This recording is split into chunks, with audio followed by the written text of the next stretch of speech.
在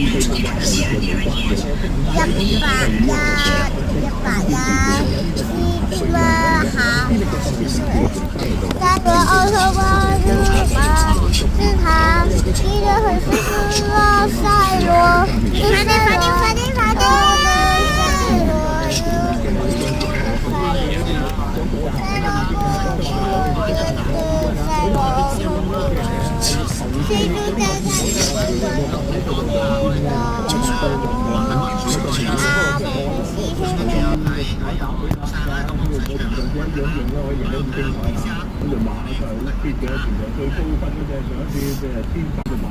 四七七咩啊？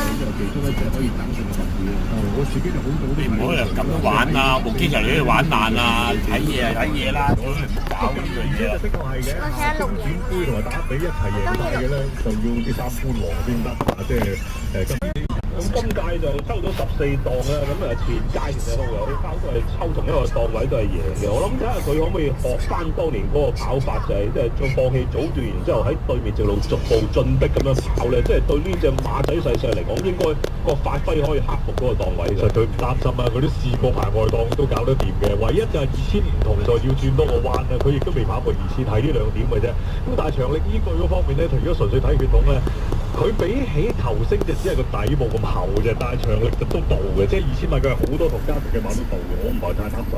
係啦，14檔而家點樣攞位啦？呢種馬咧，精啲嘅留喺後邊唔會追咧，就係有啲難度啊！即係能夠要打前啲好啲個位同你走啦。但係如果前邊要望空嘅話咧，就唔知有咩嘅境遇啦。咁啊，至於話咧，打呢個唔少啊，今日就廣州真有我哋個好特別喎，喺而家講嘅啊。